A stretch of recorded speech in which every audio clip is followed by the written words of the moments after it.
the Kayak Fishing Obsessed podcast. We'll be sitting down with a fresh guest each week. Someone who shares the same kayak fishing passion that runs through our veins. We're talking kayak anglers, kayak companies, lure experts. Heck, anyone who's got a story to tell about landing the big ones from a kayak.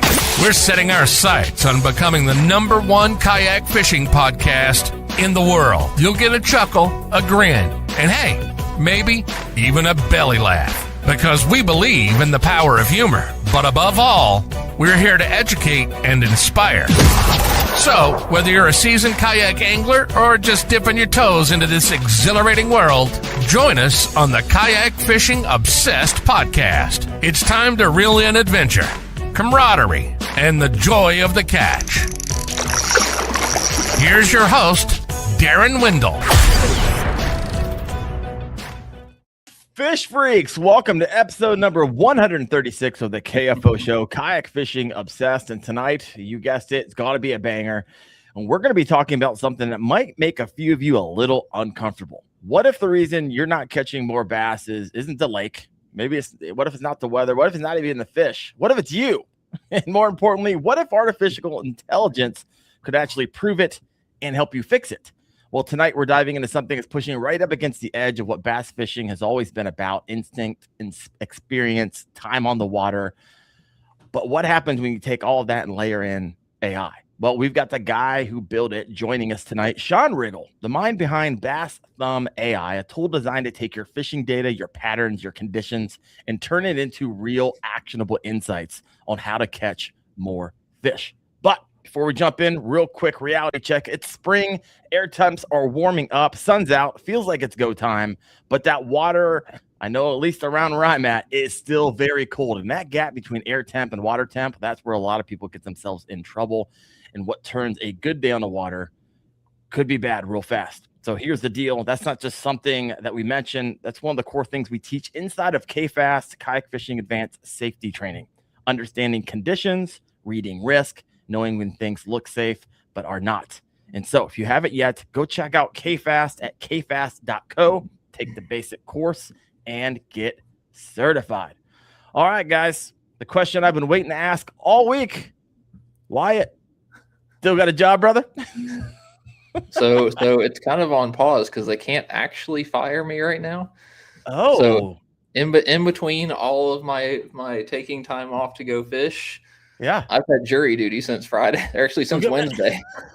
Since this past Wednesday. Gosh, you actually have to go in every day, or are they like canceling it? I've been in every single day. All right, so you've like been selected. You're going through like yeah. I've been whatever the legal term is, embarred. So someone in here who's a lawyer can tell you, but I've been set in the jury, so I have to show up and be there from 8 o'clock in the morning. Well, you're part of the jury. In the morning. Yeah. Oh yeah. Oh wow. Yep. You can't talk about it at all, can you?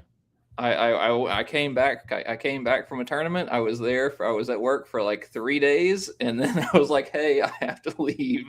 I'll see y'all hopefully soon." And it's been a week tomorrow.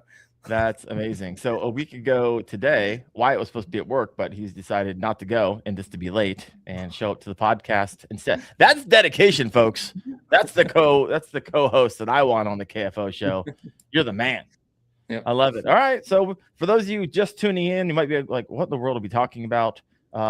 We have a little bet going that Wyatt's not going to have his job by the end of the month, end of April. So we will see. We will see what happens. We got over and under. I don't think Wyatt even thinks he's going to have his job by the end of April. So we will see what happens. My boss, I think, is officially back, but I don't know because I still haven't been there. Well, we will be chiming in next week and the week after. We will figure this out. All right, folks, let's bring our guest on tonight. Sean, welcome to the show, brother. How you doing? Hey, fellas, doing well. Thanks for having me. Well, I'm excited about tonight. I know this is interesting, and I would imagine you probably run into this from time to time. Like people in technology and bass fishing, a lot of times have a really strong opinions on it. I always even get a lot of like comments like, "We don't need more AI in bass fishing. We're doing just fine." Blah blah blah blah blah. And I've heard it all. Right. At the end of the day, we're not stopping technology. and you can grumble about it as much as you possibly want. It's not going anywhere, and people will always be adopting it.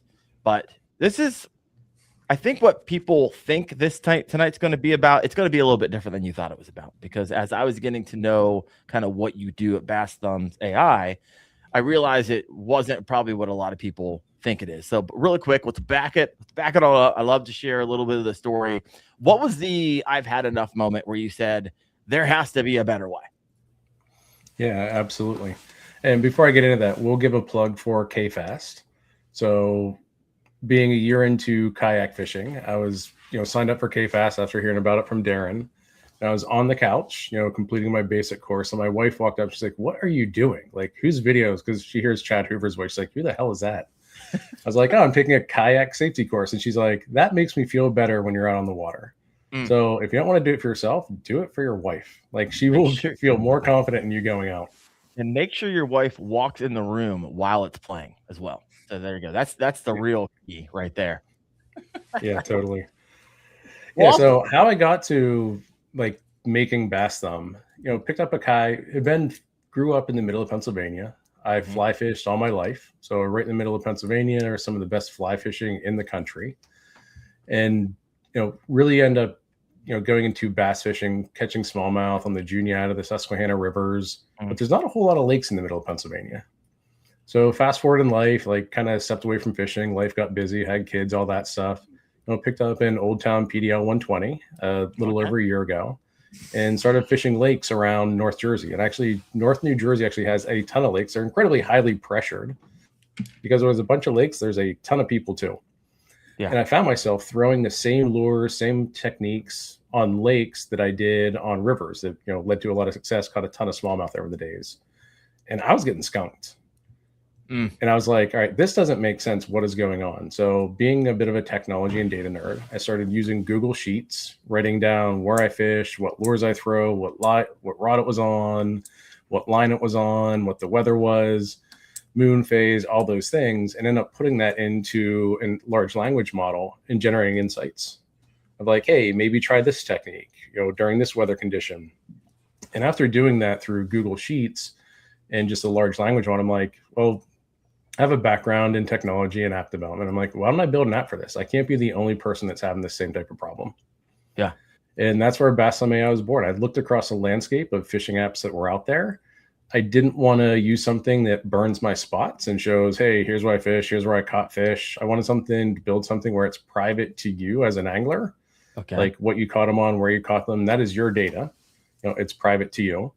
And then just, actually build something that I want to use as an angler. So that's really how it came about. It's interesting because there is a subsection of anglers who track everything.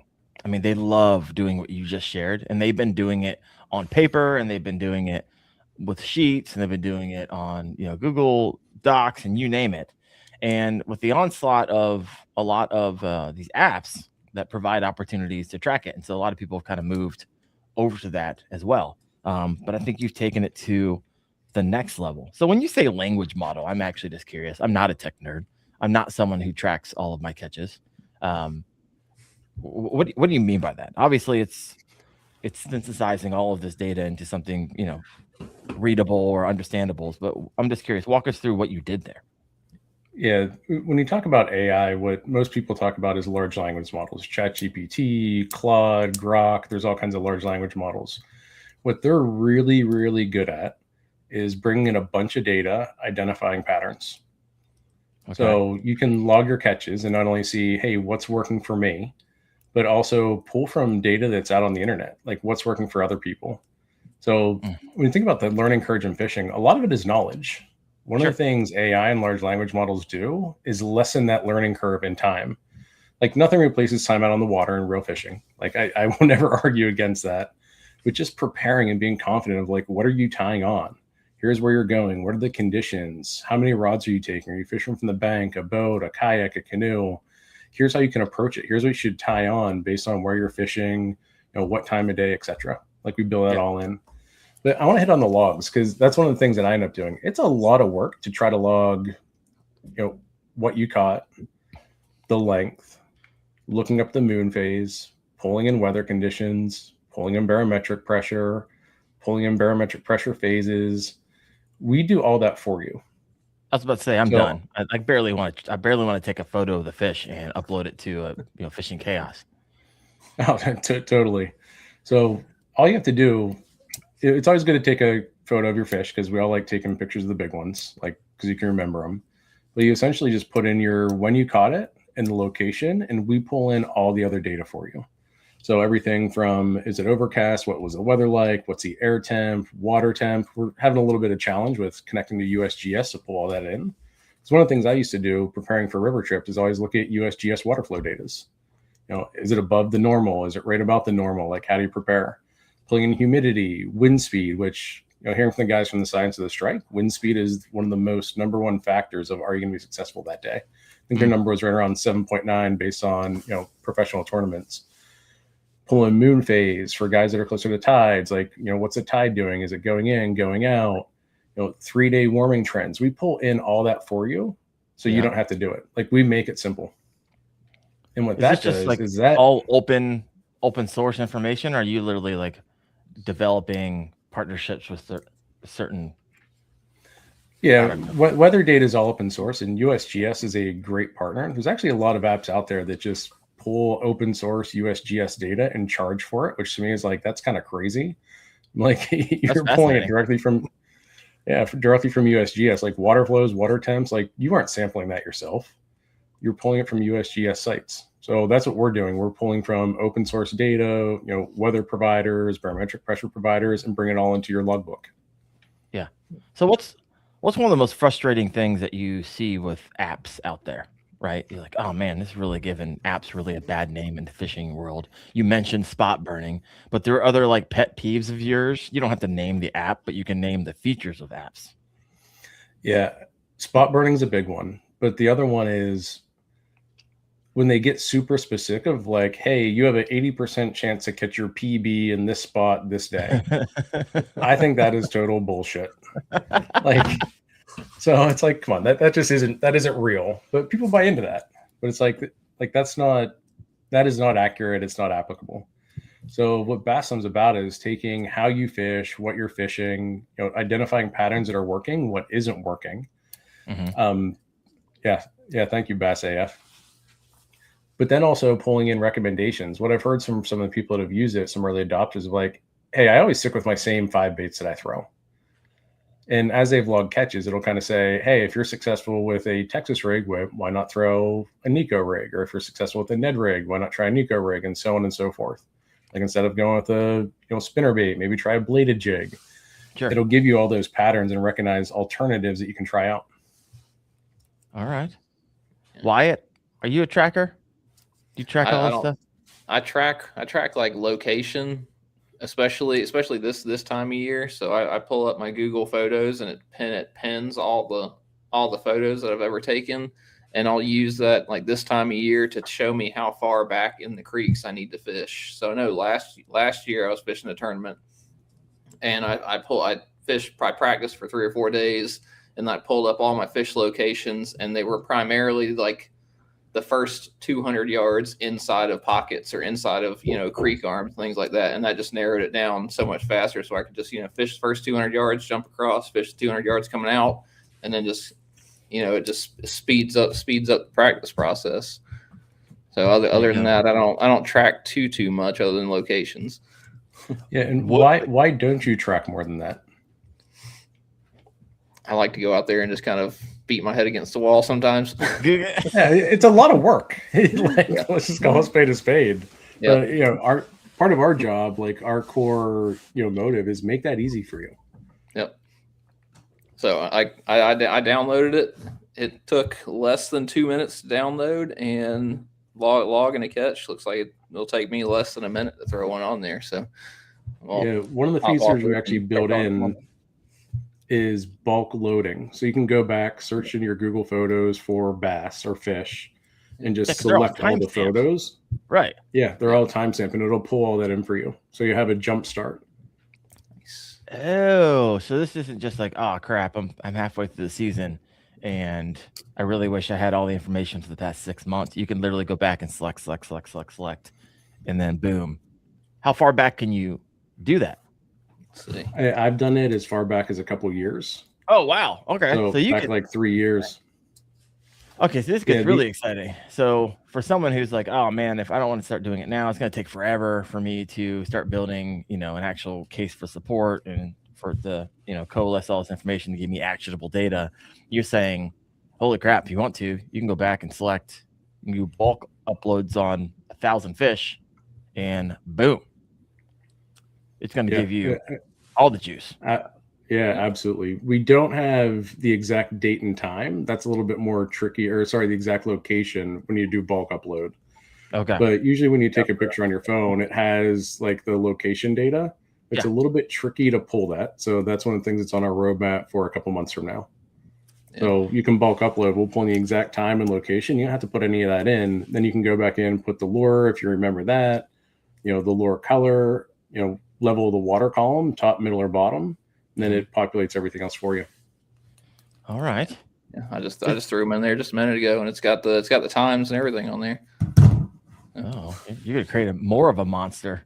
We don't need to give Wyatt any more juice out there. Yeah, he's gonna be all first place now. Good, yeah, exactly. Instead of I'll have a little bit of free time whenever they fire me. So, oh my gosh, so good. Here's a question from the audience listening from Jared Booth, 9382. What about water visibility? Like how clear, clean, murky, muddy? Because it's my understanding that this is hard to pull on the regular because it's pulled from satellites, right? And then it could be really, really expensive to get that access because it's satellites. And I know a lot of app companies, what they'll do is they'll take instead of buying like the whole lake, they'll just take they'll buy a little section of it and they'll just apply it to the entire lake, which we all know that's not how lakes work. So walk me through, did I nail that or am I off a little bit? No, you're spot on. So we don't have water clarity in yet because it's expensive to pull in. Like you have to get the right provider, get the right contract. If you notice, it's free right now. But we do have down the road, like if there's some paid things that are just more expensive for us to pull the data, absolutely we'll build those in. Like one of the things that what's free right now? The app itself. The app's free? I was gonna hold on to this question. Everyone keeps asking the question, how much is it? How much is it? How much is it? What's the cost? And you're like, we're just giving it away. You're like freaking Kayak Jack. He's like, I make all these lures. How much are they? 32 cents, and it's yours. Yeah, absolutely. Right. Why free? We were able to make it free because myself and the other guy that I work with, it's just two of us that have built this whole thing. Yeah. Like we have the skills to do it. We don't have to pay a team to do it for us. Like we go fishing, we use it, we make improvements. So we're able to provide it for free. Like there is overhead costs of like the servers to run it on. Every time you call AI, it's a couple cents. But our plan is like longer term, build in some paid features like water clarity. I want to integrate with Navionics because I still use my Navionics app on the side. Would love to incorporate that into our mapping features. But the core of fishing apps, it's really, you can break it down to 3 phases. It's planning, logging, and learning. And one of the things like why Bassam AI, a lot of the apps right now focus on planning. So what's the water clarity like? Where am I going? We started Bassam AI to focus on the logging and learning side of things. Sure. We're not ignoring planning. Like that's coming up, later in the year and really, focus on that. But it's really, log your catches, learn from that. The analytics view, even if you're a tournament fisherman, like really, really impactful. I'm kind of looking at my app on the side, all my fish, like the majority of my fish are caught under 30 bars of barometric pressure.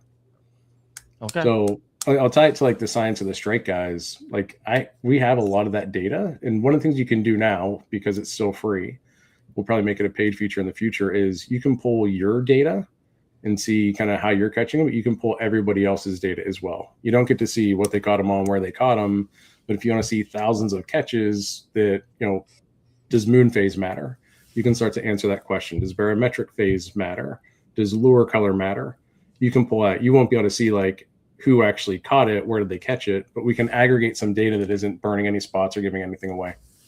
Right. Just to answer scientific questions that people have been wondering for a while. How much does this matter? A lot of people will regurgitate something they've heard, and enough people do that, and it sounds like it matters, but does it actually? And that's why I love Science of the Strike. By the way, just book Science of the Strike again.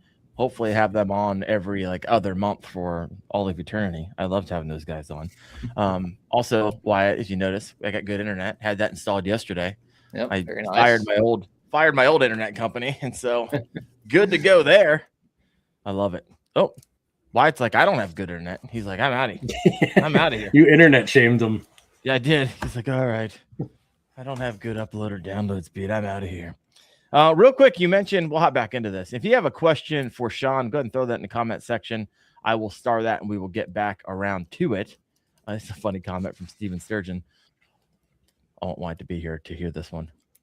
I fired mine just now. I know. We thought we internet shamed you and you bounce off. Wyatt, found out my mouse has extra buttons. So. Oh, that turns off your computer? That's weird. I don't know if I was holding it over something, but all right. Learn new things every day. Steven Sturgeon said, Wyatt, where do I send my entry fee? Might as well cut out the middleman. Oh my gosh. This is awesome. Real quick before I ask that question, I got another question from Chris Lasdens coming over from Facebook. So if people don't know this, like I stream to 8 different places at once. And so whenever I say like, oh, like right now we have 65 people live, which is awesome. Thank you so much. Hit that like button. But you might be on Facebook like, what are you talking about, Darren? You only have 15. No, it's all coming into one central location here. So question we got from Chris Lasdens, will you be able to pull weather history as well? Yeah, absolutely. That's in there now. It's in there today. So even when you upload prior catches, you get to pull in, will pull in for you the weather of that day. You know, back up to, I haven't tested out completely, but I pulled in pictures of fish, you know, some 21-inch smallmouth from 3 years ago in the Susquehanna. You know, the things that I'm really proud of today. 21, you know, 23 would be it. You're a freaking animal. What in the world? No. But it pulled in all the weather data for me. So it's like, hey, you can start to identify that pattern. It was overcast, which no surprise to anybody. Yeah. One other thing that's really cool about the app is we partner with the guys from Dark Horse Tackle to build in a seasonal challenge. And what that does, if you sign up for it, again, it's free for right now. Any of your catches, once you sign up, we review them. If you take a picture of it on a bump board or a measuring tape, then we will allow you to fill out the game board for, you know, is a fish 15 to 17 inches, you get 1 piece, 18 to 20 inches, 3 pieces, 20 plus, you get 5 pieces. And it's really a self challenge right now. But what I like about it, and I use my own app, is it really pushes me to catch bigger fish. So like going along that curve of like, hey, I'm just out looking, catching numbers. I'm like, no, I want to fill up my game board, compete against my friends. So I'm really targeting bigger fish. Yeah. Steven Sturgeon asked the question, can you pin the app so we can see it? Really, you just go to your Apple and it's Bass Thumb. Is it Thumbs or Thumb? Bass Thumb AI. Bass Thumb AI. And you can go download it for free. So if I got a couple people coming in midstream here, like, hey, what app are we talking about? Bass Thumb AI. If you just look next to Sean's name right here, it is right there. So yeah, and you can go to our website, bassamai.com. We're on iOS and Android.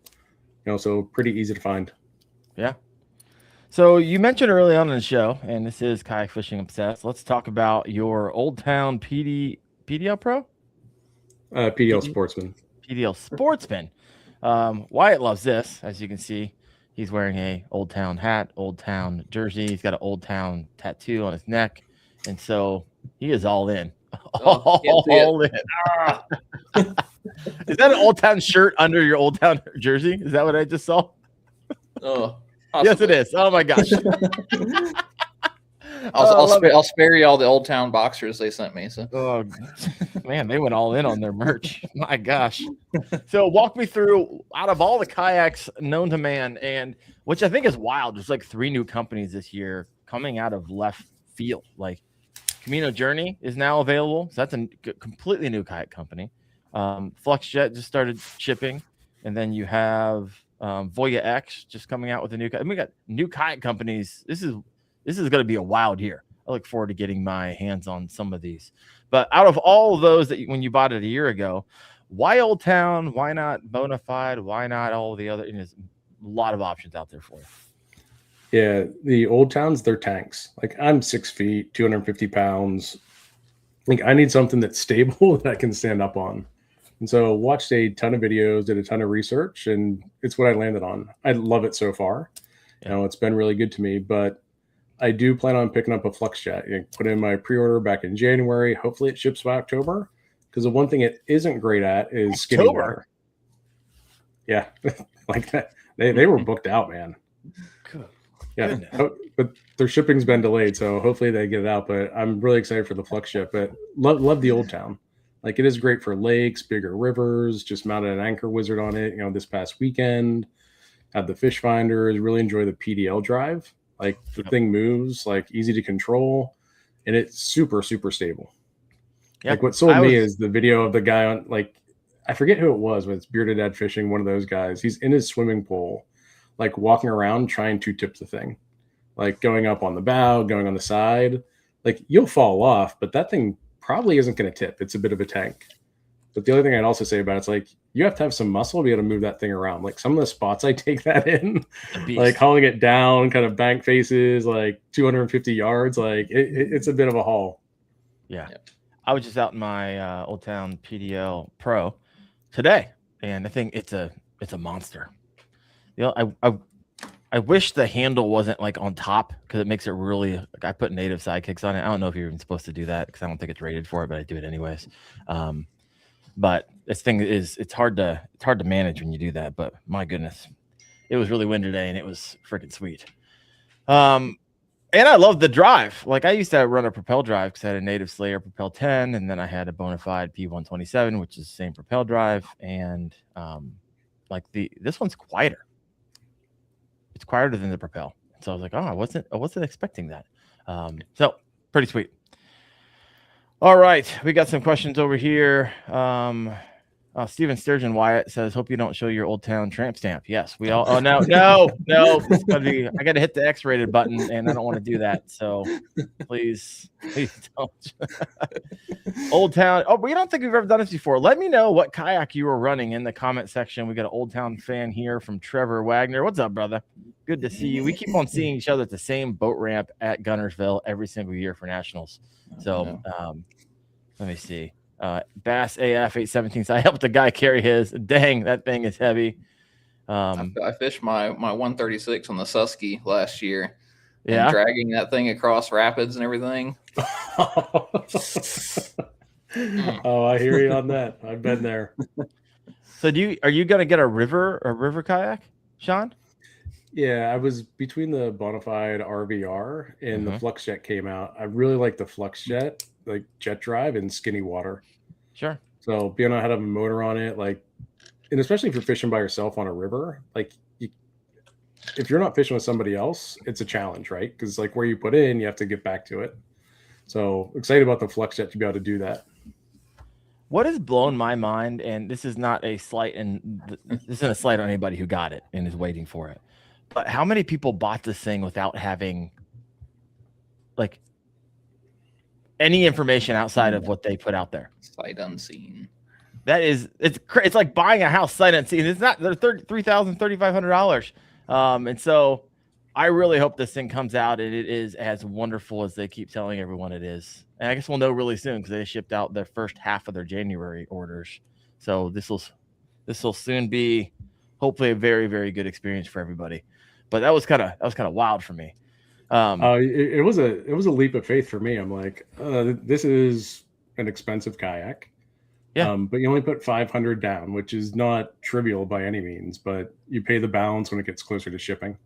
Got it. But it's not a refundable half G, right? Yeah. So, yeah. So that's I'm like, all right, you guys need to start shipping this pretty soon, because I don't want to be off $500. Like that would be put the hurt on me. Yeah. And originally they were 3,000, right? And then they moved up to 3,500. Is that correct? That happened sometime early on. I'm not sure when, but all right. We got someone over. We got the SS 127 from the real Jim Jones, rocking the Nowhere No Share profile pic. Appreciate you. Natives Hammer. Hope to get my hands on one of those someday. Low Life Angler is rocking the Native LTE due to the weight. He's putting that thing on top of his car. I like it. Kayak Jack's got two. He's got the link in the Outback. If you missed the show last week with Kayak Jack, man, he really just downloaded a bunch of nuggets of truth on the Neko rig. So if you're like, hey, never fished that before, you want to dial that in. Whoo! And Wyatt, you on Saturday were fishing it. So walk us through your download. Was it something that you fished a lot before? You're like, hey, Kayak Jack, Marty inspired me. I fish it a lot on Murray. That's one of the few places I like to throw it because it's clear water. There's a lot of skittish fish and stuff like that. I don't throw it a ton, but I did take some of the stuff that Marty told me and I worked through it because it always made sense to me to rig the hook like this on the Nico rig. That way, walking across the bottom and whenever fish bites it, I feel like the hook would get him in the mouth better. But Marty told me to rig it. Let's see if we can get rig the hook like that, and my hookup percent, like my landing percentage, went significantly up because I had those times whenever I'm fishing it, and I'm like, I feel like I'm losing more fish than I should, like more fish than just to kind of get that sixth sense, like maybe I feel like I'm losing too many fish on this, so I changed the hookup, and I lost 1 out of like 15 fish. So yeah. Says, which is wild. He's like, yeah, out of 30 fish that I caught, I definitely could tell a difference. It's like, you are an animal. Friggin' animal. Yeah. I gotta hate you right now. It's still super cold, windy, or raining here in Ohio. It's been a tough start. I don't know about you as well, Sean, but usually I can start getting on the big ones early, like March 11th. But my goodness. And I even have the ability to fish like throughout the week, and it's still been a tough go here in the Northeast. It has been cold this year, kind of up here in the north, but that led to one of the features I added in. So you don't catch fish unless you're Wyatt every time you go out. Like some of the times you get skunked, but there's a feature, you'll see it, like log your skunk trips. So learn from the times you weren't successful, put in what you threw, what you tried. And one of the things our AI will do is say, hey, you weren't successful doing this, and this, maybe avoid this spot, maybe avoid these weather conditions. Like, it's really powerful. Well, all right. I like it. It's like the post-mortem, but you're just doing that. So this is interesting. We're going to get more into the app. I got a bunch of questions there. Let's go over here to the comments. Got a PA14, Jared Booth, Steven Surgeon answering the question about the Flux Jet. I'm 65 and haven't taken many chances. Time to take a chance on the Flux Jet. Heck yeah, brother. Like I said, really hope that works out for you, for sure. Chris Lasdens, just bought my new Canoe Unlimited today. That's awesome. Ran a feel-free lure and an NC Flint for a while. Did you get the Unlimited Max or just the Unlimited? I got to go pick up my Unlimited Max here in just a little bit. So I'm excited about putting that into the fleet. You got SoCal Fishman, Semper Fi, SS127. Thank you for your service. Yeah. Got an Unlimited, got an SS127, PA14. What I love when I'm reading through this is people are listing off like 2 or 3 kayaks. They're listing off their fleet.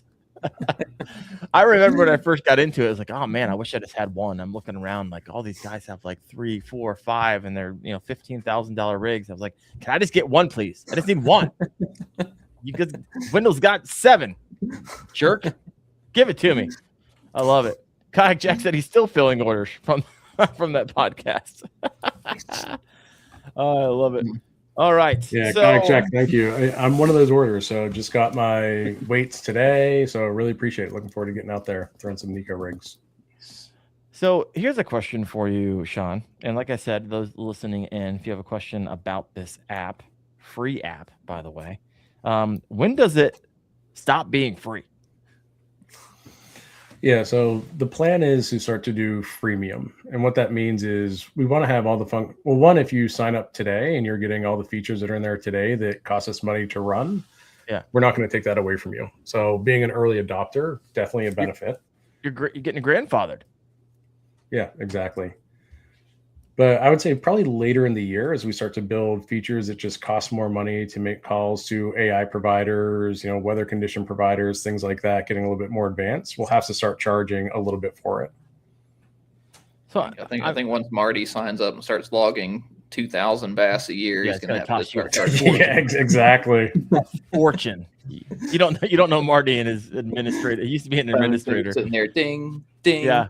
Ding. Oh, he might skew the LLM's analysis a little bit. It might just say, throw a Neko rig, throw a Neko rig, throw a Neko rig. It's like, Marty, you're throwing off the data here. Go tell your wife, hope she likes ramen noodles, because Marty's going to wipe you out. freaking love it. So what, you don't have to answer this as like, hey, this is like the business type of thing, but I'm really curious, like you mentioned it costs a couple cents to do this and I mean, is that how that works? Or do you have like every time you tap into like an AI feature? I'm wild. That's wild to me. Yeah, every time we make a call to like OpenAI or Claude, so one of the AI providers, it costs a couple cents. Oh, how many? And right now we're. So every time like you make a call, does that mean every time I like upload a fish or something like that, it costs a couple cents?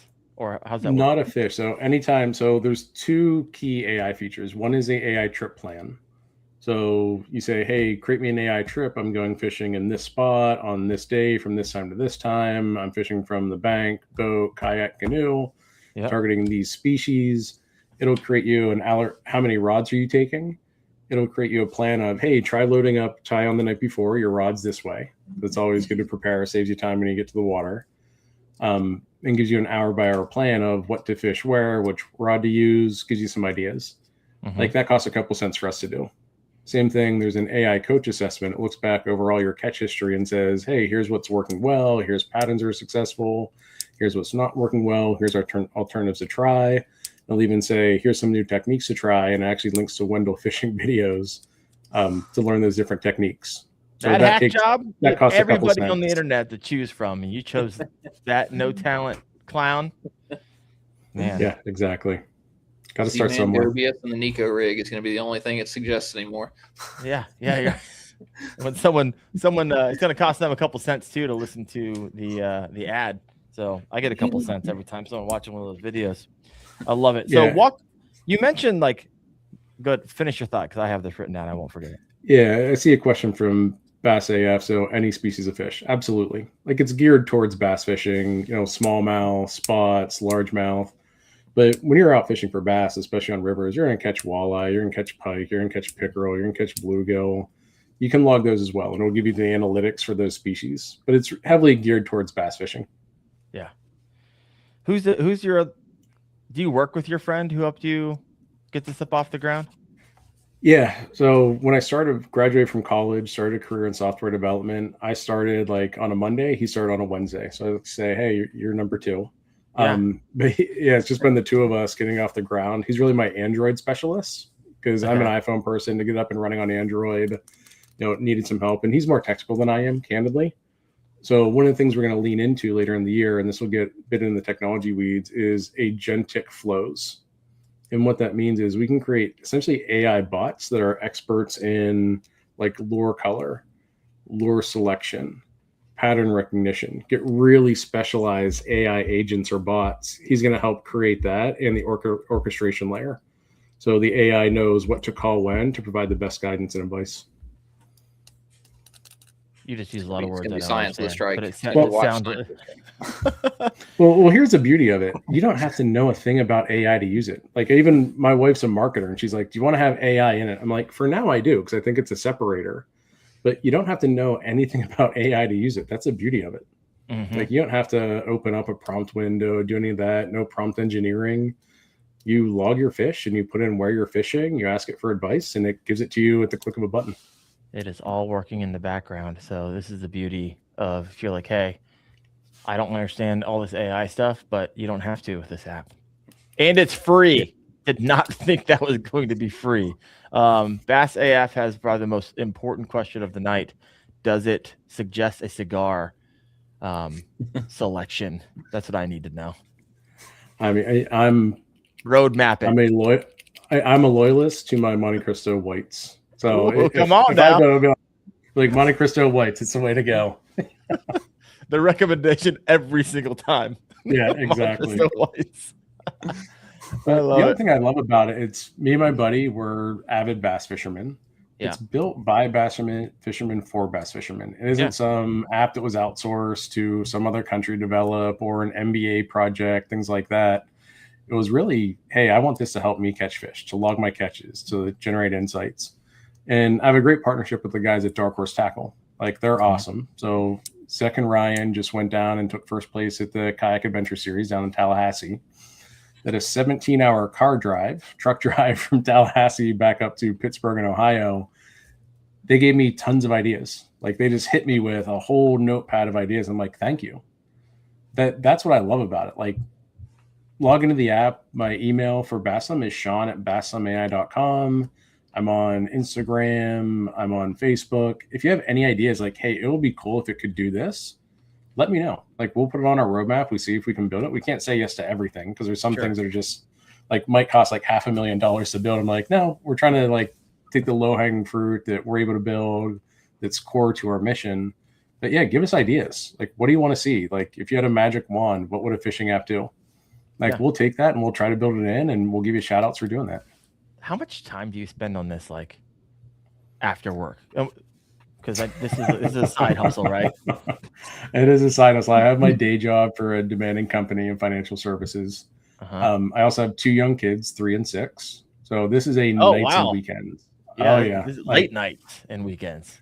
Oh yeah, it's usually around this time I log in, start doing development, look at the product roadmap, do social media marketing. It is a nights and weekends thing.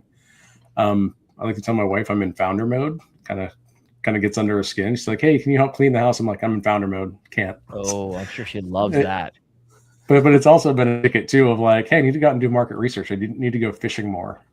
So yeah, I get to go in fishing market research, which I kind of love. She's like, "You're doing this whole thing just so you can go fishing more." I'm like, no, founder mode. That's not the only reason, but it might be a small factor. I need to use that on my wife.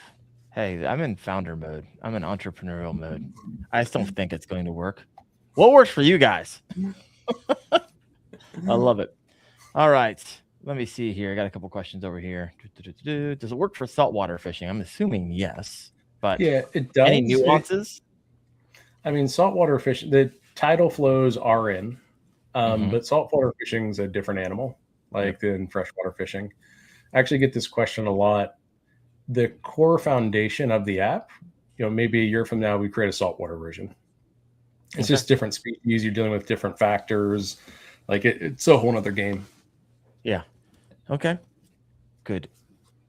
We got another question here from Keith McGee Outdoors. Just joined in tonight. But can it differentiate between angler styles? For example, some people prefer to power fish, while others prefer more finesse applications. Is there even an option or is it's just calculating all this information?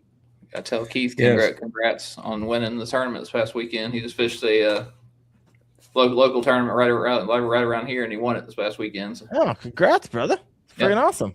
That's a donkey fishing profile pic.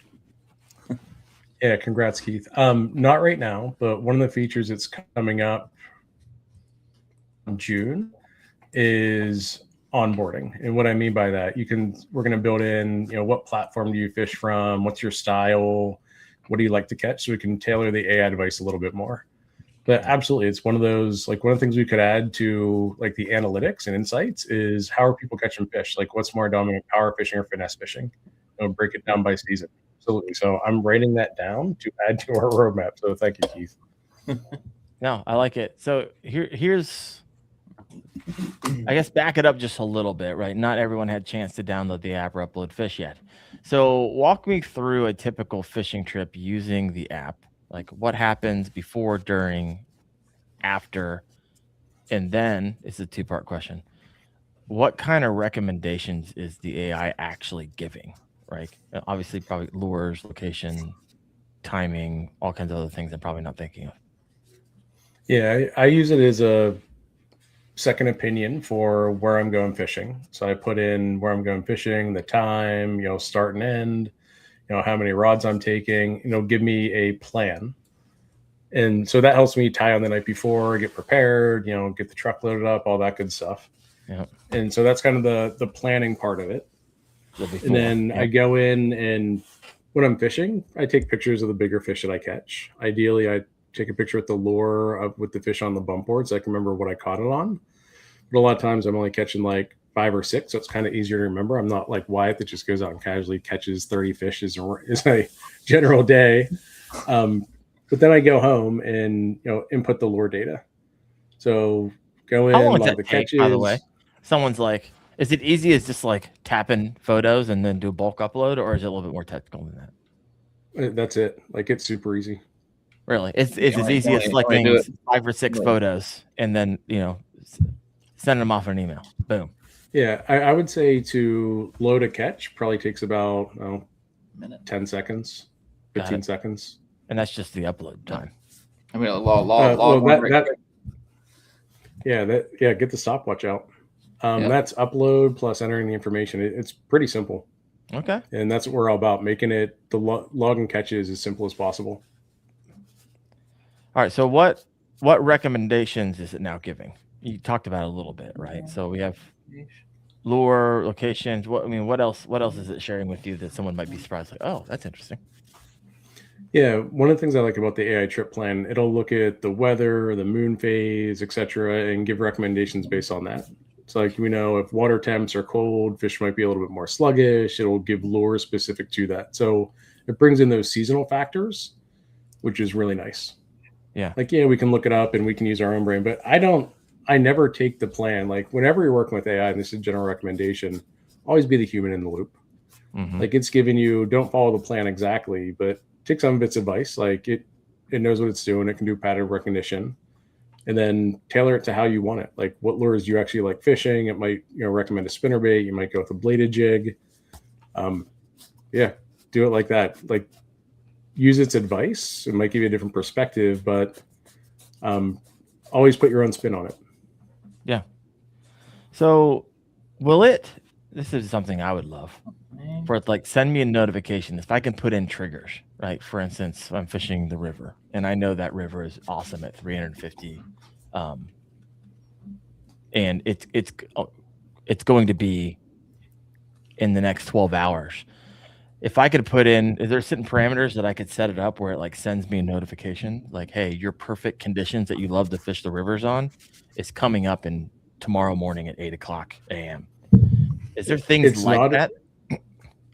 It's not in there yet, but it's on our roadmap. Okay. So really say, hey, you're planning on fishing this spot. Here's what worked for you last time. Like, this is when you fish this type of river, these similar conditions, here's what really led to your success. Yes. Or your lack of success if you're getting skunked. Sure. That is on our roadmap. We call it kind of micro coaching.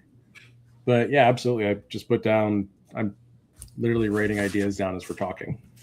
I like it. Notebook problems. Sometimes you can't get away from pencil and paper. Yeah. To send notifications like, hey, here's conditions you've been successful. Here's where you like fishing. Like, give you a nudge to get out there. Absolutely. Okay. Here's some questions from those listening in. Can you input the amount of time you have to fish? Like for trip planning, yes. Yeah. But one of the things we have on our roadmap is if anybody's used the app Angler, like, they have some good features, especially for river fishing, to go from point A to point B, log your catches along that route. That's some of the stuff we're looking at down the road. And one of the things that we want to do to make logging catches even simpler is do voice integration. So you might take a picture, you don't want to break out your phone, but just say, hey, log a catch of the picture I just took. It was on a Texas rig, green Senko on the bottom, as an example. And that's some of the stuff we have further down the road. Oh, wow. So can I ask the question? And I guess I can ask any question. I'm the host. You don't have to answer it. But you talk about this roadmap. Obviously, you don't want to give away your entire roadmap.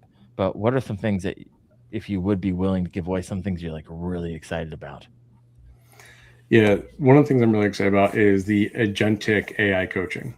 Like, that'll take it to another level. For the layman, what's agentic mean? That's the AI bots that are super specialized in giving advice on a particular thing.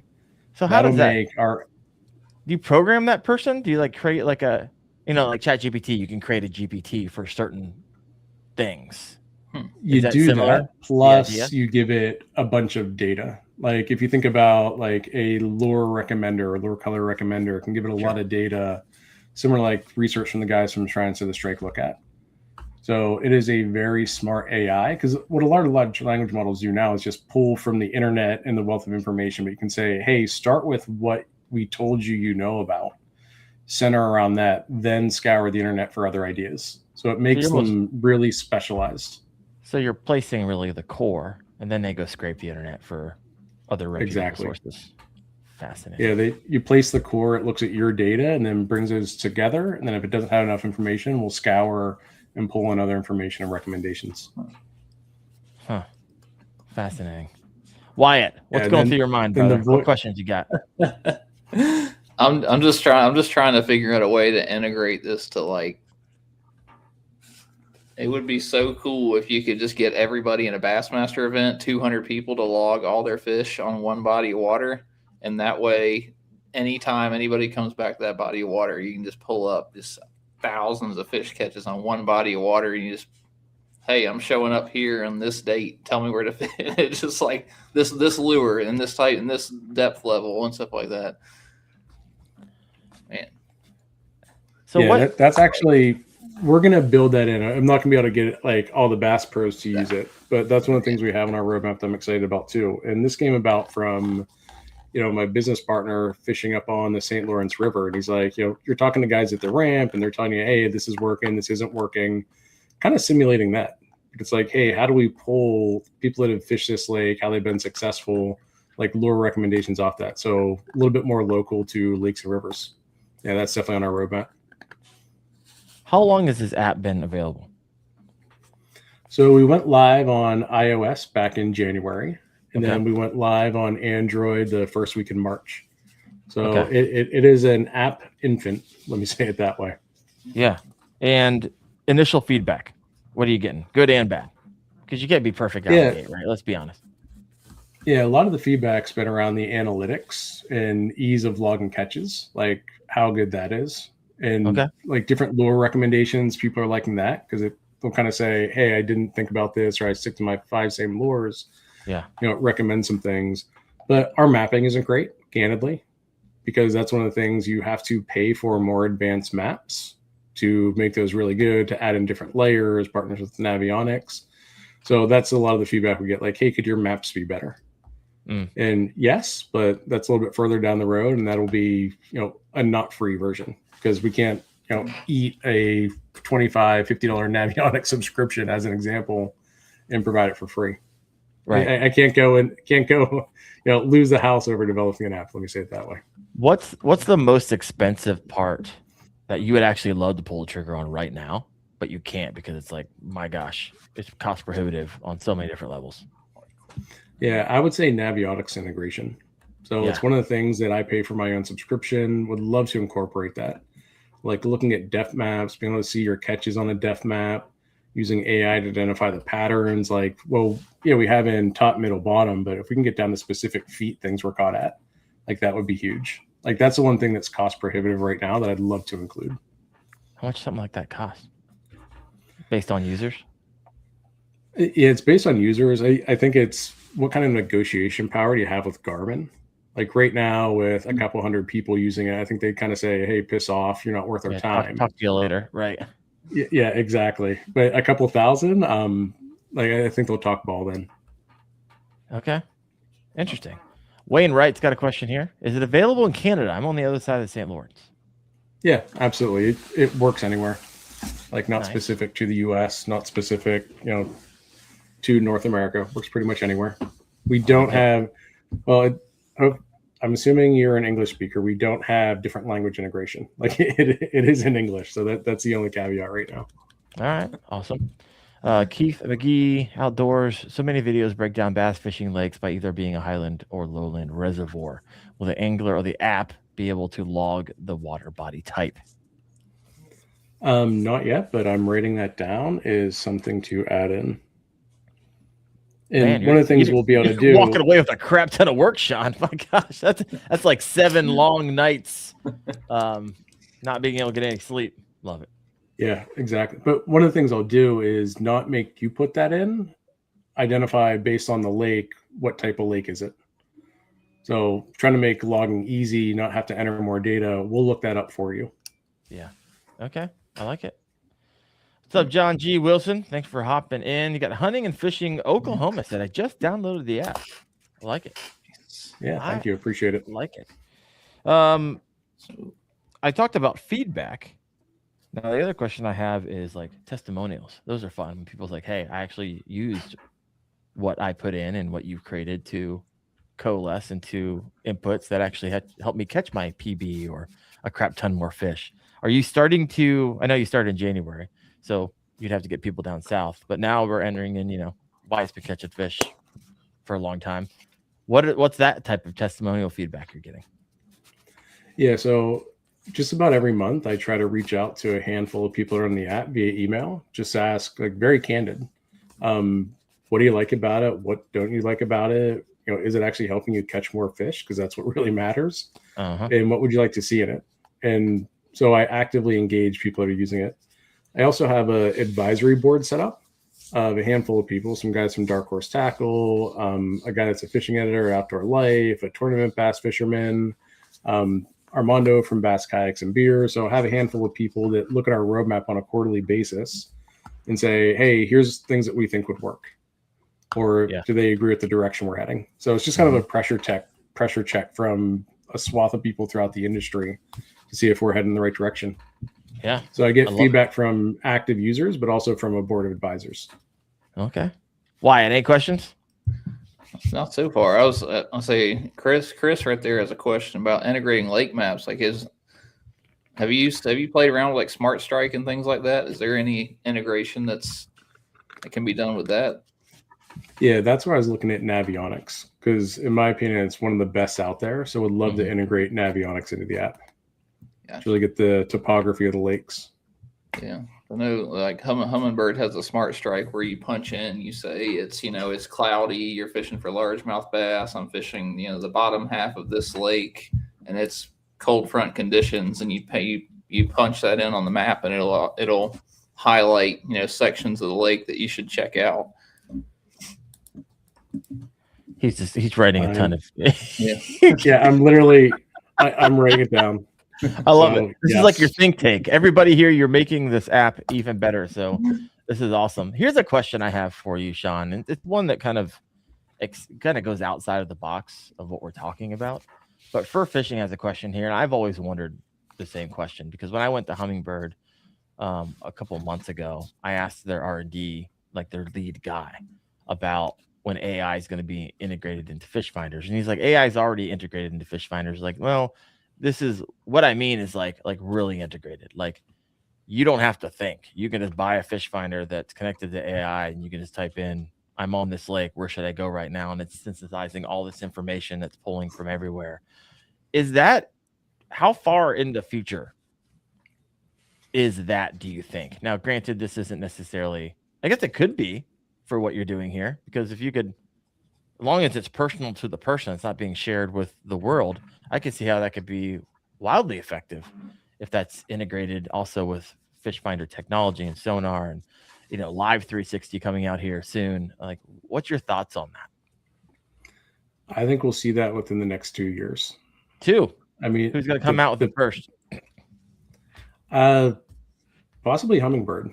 Like, whatever company leans into it, I think one of the things they'll have to do is Bluetooth integration with the phone to a specific app. So as phones get more powerful, they can run local AI models like on your phone as a device. Like, link that up to my kids give me stickers on my phone. Yeah, it's they cute, know man. I love fishing, so they give me fish stickers.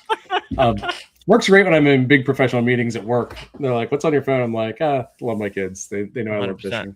I love it. But yeah, as soon as they can get integration with the different devices to run an AI model on your phone, because I think trying to build into fish finders would be really expensive. Like, that's not their wheelhouse.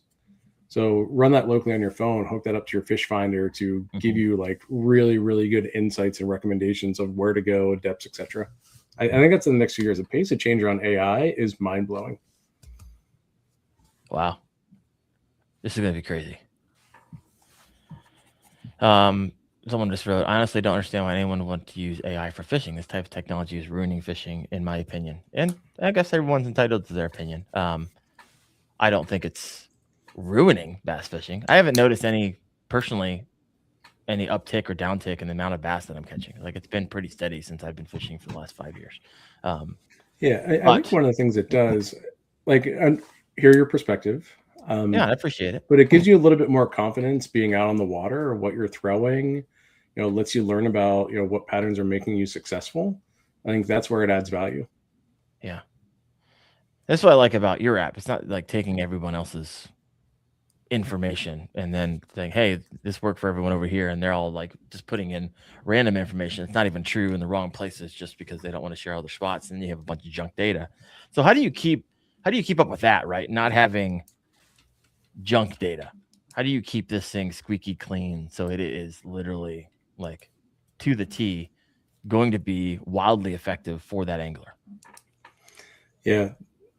So that's where I need to, on our roadmap, is creating an AI agent to look at the data to make sure things are valid. Like, we don't want people putting in, hey, I caught a 90-inch largemouth as an example. That can start to skew the data, things we present. So using AI to look for things that are in like bounds of reasonable data, like data ranges. Yeah. So that is on our roadmap, just to keep the data clean. Like, we won't be able to challenge everything, but things that are egregious, absolutely, we're going to pull that out. Yeah. Okay. So what's the biggest improvement you've personally seen using your own system? Yeah, really trying different techniques, like not sticking to the same things that I think work. Yeah. Like really challenging me to throw, we mentioned Nico rigs. Like, that just was never on my radar. I was always a Ned rig person. It's like, hey, I'm going to start throwing a Nico rig. I was recommending that. Really throwing a lot more jigs. So not a huge jig fisherman, but it nudges me every time. It's like, one of your rods, you're going with 4 rods, tie on the jig. I'm like, okay, I have to try more jigs. But the other thing is with the challenge is really catching bigger fish. So, and that also plays into the fact of lure condition. I probably spent way too much money on big swim baits this year, getting into the mag drafts, a bunch of stuff from Dark Horse, like really big baits to catch big fish. Yeah, exactly. The glide baits. I think that's the biggest thing. One, it made me select more lures, like different types of things that are out of my comfort zone, but also targeting bigger fish, which is one of the things I like to do. Yeah. No, I've been teaching the unconfidence lure for a very long time, because most people, if not just about every angler I know, like they're known for their one thing that they really love, right? And they're wildly successful at. And most of the time, once you're wildly successful at something, especially if it's catching bigs consistently, you're like, why would I use anything else when this is working so well? Eventually you get to the point where like, okay, I caught a fish, a lot of fish, I like catching big fish, catch a lot of big fish. Then you get into lure specific fish, which you've been doing this for a long time. You'll eventually be like, okay, I know I can catch a bunch of big fish, but I really want to catch it on this really weird lure that I've never used before and dial that in. It's wildly it's really satisfying to do that. So what you're saying is, if I'm using this app and I've never fished with a Neko rig, it could potentially recommend the Neko rig to me for this particular. Yeah, absolutely. Area. It'll look at, where you plan to fish, lures that you're using. So Neko rigs and Ned rigs, you can somewhat use interchangeably, not all the time, but it might recommend that. Yeah. The other thing that challenges people to use different lures is our seasonal challenge. So we partner with the guys at Dark Horse, identify for each season. So right now we're kind of in the spring. What are 5 lures that you want to try to catch fish on?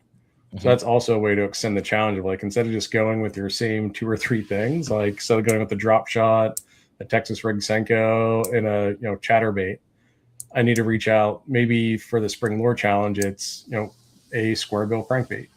Yeah. Maybe it's a slow rolled spinnerbait. Maybe it's a micro jig. So that also pushes you. It's like, hey, I want to complete the seasonal challenge. I need to get out of my comfort zone and try some different lures. So it's not only going to tell you the lure, it's actually going to show you, like you said, slow rolled, right? So it's going to tell you that as a recommendation as well. I need to download it. I probably should have downloaded this before, but this is but you're not going to see my excitement if I already downloaded it. It's like, oh, I'm just learning things along with all y'all. I like it. Yeah, it'll tell you not only the lure but the technique. So where to fish it, how to present it. That's going to get a lot better when we have our AI agents in place. Like that's when you're going to use it and be like, oh wow, this is better than anything anybody could ever tell me, which is super exciting. Are you going to get to the point where it's like, oh, not only do I show you the lure, but show you the technique, but maybe a video pops up of this is actually how you retrieve it, stuff like that? Is that on your roadmap? Seems like everything else is. It absolutely is. Right now we have like linked to some of your videos, like for specific techniques. Yep. So scour your YouTube, but absolutely want to build into more of that. And that goes into who's using the app. So we want to lean into more personalization. Are you beginning fishing? You've been fishing for a couple of years. Are you doing tournament fishing, and really tailor it that way? Yeah. So if you're a tournament fisher, like you're heavy into tournaments, you probably don't need advice on how to fish a specific technique, right? But if you're just getting into it, never fished a technique before, absolutely watch a video. Mm-hmm. I like it. Kind of like old school tactical bassin, where they did, beginner, medium, like expert levels. Like I think they did beginner swim bait fishing and then expert swim bait fishing and stuff like that. That'd be cool. Yeah, totally. Peeling back the layer of the onion a bit. We have 70 live right now. If you have not yet done so, whatever platform you're on, I would love for you to hit that like button. It's gonna help this video get a little extra coverage by the algorithm. After it's all said and done. Say what? What I'm hearing is I need to go on there and make little videos for every single lure. That way I can take some of your followers. There he is. Take them all. Take them freaking all. What patterns has I uncovered that most anglers completely miss? Have you? Like, you're able to see behind the curtain, right? You're like the Wizard of Oz over here. Yeah, based on a couple hundred catches that are logged, moon phase doesn't seem to matter. Really? Okay. It could be some bias based on the sample of data that we have, like 400 or 500 catches logged. Barometric pressure absolutely matters. So lower and trending down definitely matters. Wind speed definitely matters. Overcast conditions definitely matter. So those are the things that kind of jump out through the analytics. What's the thing that matters most? And wait till Marty downloads his catches. You're going to have like 70,000 catches too. Like homie catches, well, you were on the show, like over 2,000 bass a year. So my gosh. Someone was joking about it. It's like all your algorithm's going to be recommending is the Neko rig. Yeah, exactly. Downloading everything. I know a question I asked you. Oh, which ones matter the most from your data? You're like, oh, wow. I never really thought that barometric pressure would be that highly rated for it. Yeah, barometric pressure is pretty high, but wind speed has been huge. Like really in that kind of 6 to 9 mile an hour wind speed is where we see most of the catches. Really? 6 to 9. Huh. All right. Well, I was fishing. Yeah, and that's all available today, in the app. Like if you go to the analytics view and you toggle all bass sum data. Okay. So we have access to this. Exactly. How often do you have to look at it? Like, well, people aren't fishing in 15 mile an hour wind, or like yeah, you're totally right on that. Like that's just part of, hey, this is self-reporting. Like we're not adjusting for, hey, yeah, it's gale force conditions. Like, please don't be out on your kayak in those conditions. You can't even cast like if it's too windy. So it definitely plays a factor. I wonder if it's going to start, if it starts telling you like the fish don't bite at night because a lot of people aren't night fishing. So it's going to have a lot of data on the daytime side. Huh. Yeah, that's where the agents come into play. Because like, hey, fish do bite at night. So we want to make sure it doesn't skew it based on the data that's out there and how people are reporting catches. So a lot more people fish during the daytime. Yeah, 100%. I got Stinky River Tom over here saying, I have been using AI to help me research. It's been helping me a ton. I love it. You got Yak Bass over here. Technical question for you. I have no clue what it means, but it says, what does it mean when it says AI is not configured? Please set open AI endpoint. Yeah, Yak Bass. So you are on Android. I'm texting my partner right now. That's one of the bugs that we found in our last release that should be fixed by tomorrow. So we just got it working. It has to go through the Android release cycle, so that will be fixed. Yeah. Gotcha. All right. We got Mac 4. Jim and I had the correct location in lure style at Lake Brownwood. It made the adjustment for the weather change. I'm not necessarily following that. What's he saying there, Sean? Do you know? It sounds like he's using Google Gemini, which is a large language model from Google, and asking it for recommendations, which absolutely, like, that is powerful. But one of the reasons we created BASSM is for people that don't know how to do that and don't know how to write the prompts to get the right response. We make that easy. Got it. Michael Bradley's got the question. Is there a version that will cuss at me and tell me to stop being stubborn and try this? Not yet, but baby. On the roadmap, Michael. On the roadmap. Yep. Let me write that down. the grouchy AI coach. You have logged 3 skunk trips. Stop doing whatever you're doing. Throw this lure into the trash can right now. Yeah, I'll have to get AI to simulate Chad Hoover's voice and have it talk to you back in Chad Hoover's voice. I love it. It's like Navy language. There we go. Here we go. Question from John G. Wilson Fishing. Question: I'm logging a bass I caught today on Lake Sinclair, which I went to the map to select the location. It said Ivy Lake, which is wrong. Is there a way for me to edit it right? Yeah, reach out to me. I'll figure out what's going on there. Like, it should pick up the location exactly and pick up the name of the lake. Some of the times it isn't completely accurate, but yeah, let me know and I'll make sure that gets updated. Mm-hmm.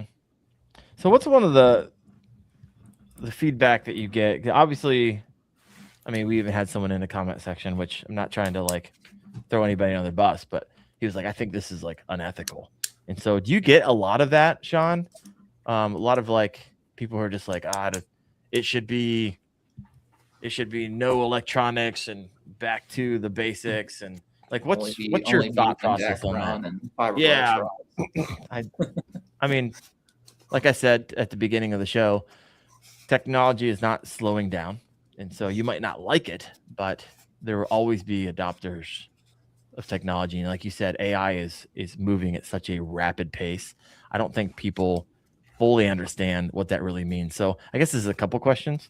One, what's your kind of thought process on it in the context of fishing? And two, when you say it's moving at a rapid pace, like break that down for us, for those of us who are not like in it like you are. Yeah. Essentially what Bassam AI is and how AI works for fishing, it's your digital logbook. Like, so people forever have been logging their catches and notebooks, in spreadsheets. This is taking it to another level to make it easy, bringing a lot more insights. Mm-hmm. So I don't think it's like doing anything different. Of course, it's using AI to analyze patterns. Mm-hmm. So it's kind of like, hey, one of the best pattern recognition things you can do to actually figure out what's working. Because we all have recency bias or confirmation bias, and like, hey, this lure works for me in these conditions. AI will give you a reality check. Actually, here's what your data actually says. But as far as the pace of change, so what is it, 3 years ago? Like, AI has been around for a long time. Yeah. Like back in the day, they used to call it machine learning. Mm-hmm. But after ChatGPT came out from OpenAI, it really brought AI into the public lexicon. Yeah. And where that was at when it first came out, you heard about hallucinations, the data was wrong. It would tell you misinformation. You really don't hear about that anymore. Like, these large language models have gotten so good and so fast and been able to solve extremely complex problems. It's exponential growth. So it's just curving, extremely fast. And I'll get super nerdy for a second. So Please. If you've ever heard of quantum computing, like, that is here now. If you ever want to nerd out and hear about science fiction in real life, read the Google white paper from 1.5 years ago on quantum computing. Break it down for us. White paper, and this is Google, so a reputable company. It's not some guy in his basement. Quantum computing is, so computers are based on ones and zeros. So is a circuit on or off? Quantum computing, a circuit can be on and off at the same time. So instead of base 2, it's base 3 math. And what Google said is quantum computing is the math calculations their quantum computer is able to do is unfathomable. It would take all the known computers in the world like millions of years to do. Like, we think it's evidence of alternate realities. I know I'm going off the rails, but just read that paper and you'll be like, is this real life? Like, is it like what? But when you take AI and combine it with quantum computing, that's when our lives are going to drastically change. Because that's when actually you get, super artificial intelligence. Like, that is way beyond the scope of this fishing app, but that's just general AI. Like, that is going to be a game changer. So when does AI become scary for bass fishing? Does it? Is there a future within our lifetime? Like, when this whole quantum computer meets fishing, meets fish finders, meets whatever it is, I don't know about it. Like, is there we're going to have an issue that we're going to need to address because we're getting so good at catching fish? Well, it'll help put you on the fish. But I think forward-facing sonar is probably a little bit more disruptive. Like, it's video game fishing. But whether it's forward-facing sonar or using AI to identify patterns or find places to fish, you still have to be able to catch them. Like, you still have to know, how to fish the technique, like the physicality of it, feel a bite, what's a bite versus a snag. Like, that never goes away. So one of the things AI won't displace is anything that is still physical. Like, yes, robots are going to come in and take away some stuff, but whether it's jobs that are involved in physical trades, like AI isn't going to displace that. It really displaces knowledge work. And so identifying patterns based on your logbook, like that's all knowledge, right? What lures to throw, understanding seasonality in bass fishing, like that's all there today. And it does that really well. But as far as actually going out and catching fish, like that still requires a lot of skill and it will never replace that.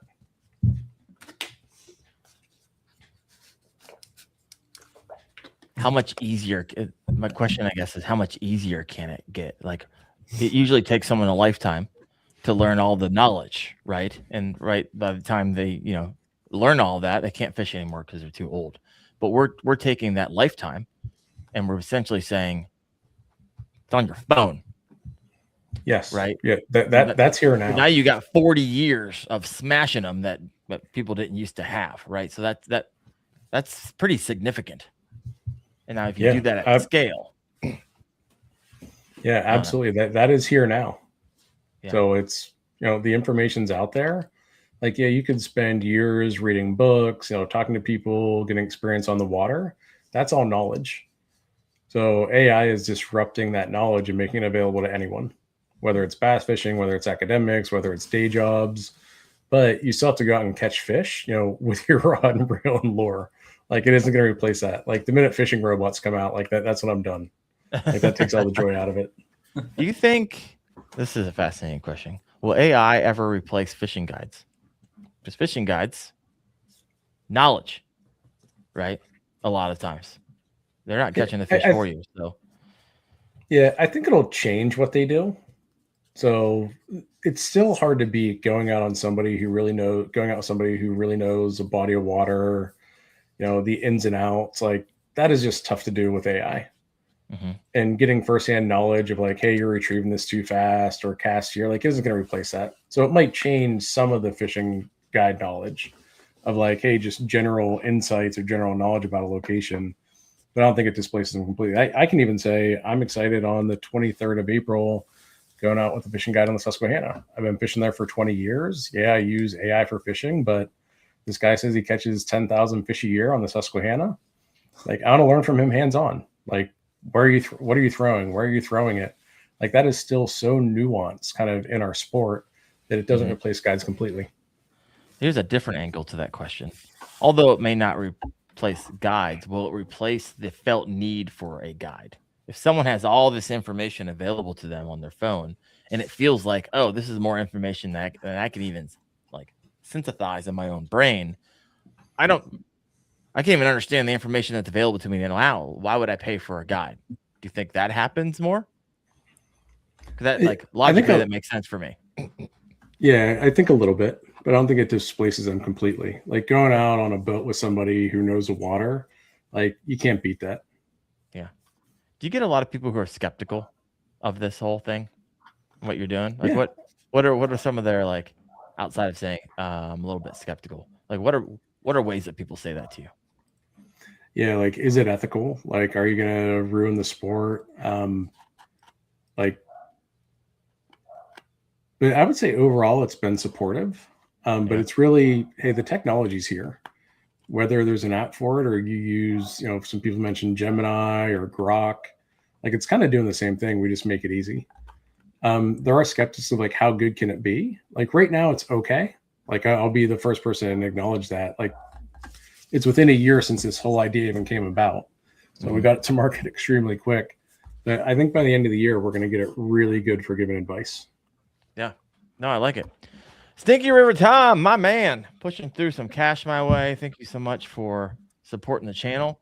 He's got a question here. He's like, hey, I have been working on a Claude Muskie AI co-work team of agents that helps me with river muskie fishing, pulling lunar phases, depth data, river flow data. How can I incorporate this tool to help me for non-bass fishing? Yeah. So Tom, you're one up on me. So I mentioned a couple times getting into AI agents for bass fishing. That's what it's geared around. Like, yeah, you can do it for muskie too. I mean, muskie are a whole different beast when you talk about fishing. But yeah, I would love, like Tom, if you want to hit me up, would love to see what you're doing. Like just to learn from you and see how it's going. Yeah. I'm trying to read this comment down here real fast. Wyatt, any thoughts on or final? We're at 121. I usually start landing the plane around here. If you guys have a last minute question, go ahead and throw that into the comment section. What do you got, Wyatt? Oh yeah, I'm just processing all of it. Yeah, what's your thoughts? So break it down. Now you know what the app does. Are you using this thing? You're like, hey, I think this would actually be, because the idea here is that you can't remember. You think you can remember all the things that you're doing, You can't. but you can't remember it like AI, right? You're not going to be able to take all the weather data and all this stuff and remember all of that. So yeah, I mean, like the golden thing that kind of was sticking in my brain at the beginning of this was, so a couple of years ago, I went and fished down in Harris Chain in Florida, and my buddy and I got on a spot that was loaded with pre-spawn fish. I mean, he caught 113 and I caught 107 in like an hour and a half. The 2 years later, on the exact same day, seemingly the same weather conditions, I went out to that same spot and caught nada. So being able to punch that in and seeing what conditions am I missing? What else is out there? Punching those fish from that day and then punch in the day, because I mean it was down to the exact same day. Like what other data am I missing and where should I be looking? So stuff like that where I don't I get at a loss for in my brain at a loss for I caught him here last year. It's the same seemingly conditions. Where should I go next? What's the next step? Yeah, I think that's going to help. Absolutely. Just what Wyatt needed, some more information to make him more lethal. You got the mudfoot. I don't know if I fully understand this question, but I think you might, Sean. Fishbrain has 20 million catches logged, and once they feed that into an LLM, I guess I'm not familiar with an LLM, but you're shaking your head like you do. They will. You're right. They will have some interesting results. What is the value proposition of your app when that happens? Yeah, I would say we're first movers in this space, but yeah, Fishbrain is the gorilla in the room, right?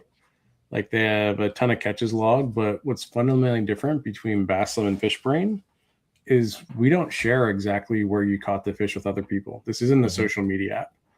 So I would say the value proposition of the apps are fundamentally different. Baslam is for you personally. It's your information. We do show trends like from other people, stuff that's general. But Fishbrain, you can go and see exact spots on a body of water where people caught fish. Like we don't want to do that. We don't.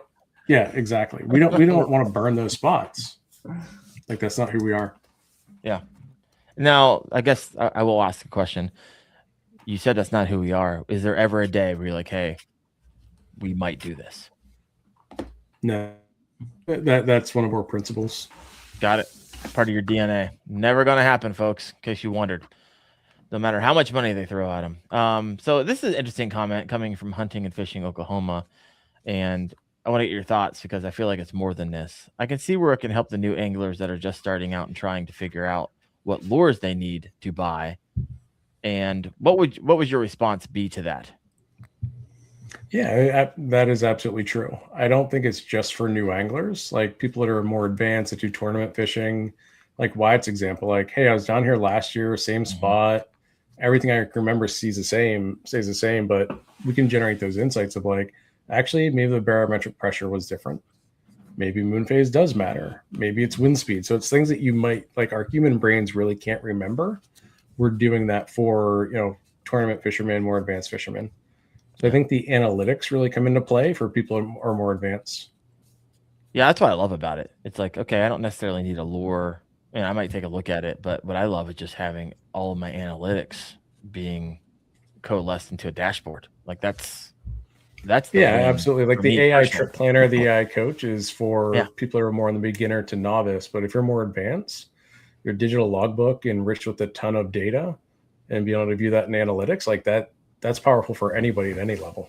Yeah, 100%. We got Ben Fishing 85, new angler here, still saving for my first kayak.